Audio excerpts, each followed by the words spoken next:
député des Yvelines, UDI, et également appartenant au groupe Lyot à l'Assemblée nationale. Et je suis également secrétaire de la Commission des Affaires étrangères et vice-président de la Commission des Affaires européennes.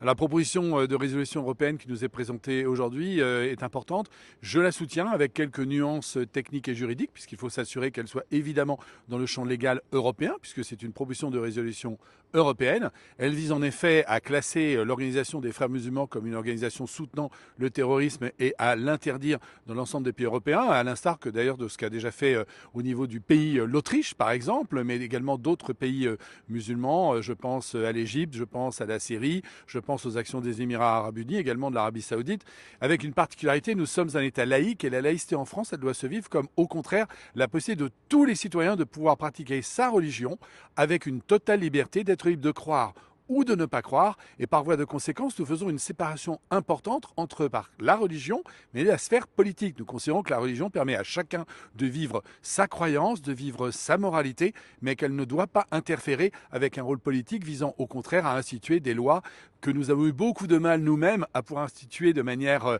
libre après la Révolution française et la période dite des Lumières. Et puis vous le savez certainement, ce pays, nous avons eu un fort combat d'ailleurs avec la religion, j'allais dire historique, qui était la religion catholique, pour pouvoir que chacun soit dans sa sphère, c'est-à-dire la sphère de l'indépendance de chacun des citoyens pour vivre sa religiosité, ce en quoi il croit. C'est le cas pour nos citoyens musulmans. Et il ne faut pas que des organisations internationales qui ont des visées en réalité politiques, voire parfois des visées, on va se le dire, fascisantes, de prendre le contrôle directement des citoyens, ne viennent interférer avec la République qui au contraire est la garante de la liberté individuelle de croire, je le dis à nouveau, ou de ne pas croire. Et bien souvent d'ailleurs, on le sait, dans nos régions, ce sont nos citoyens musulmans qui sont victimes de toutes ces pressions qui viennent de l'extérieur, qui viennent parfois même de pays qui contrôlent ces organisations et qui essaient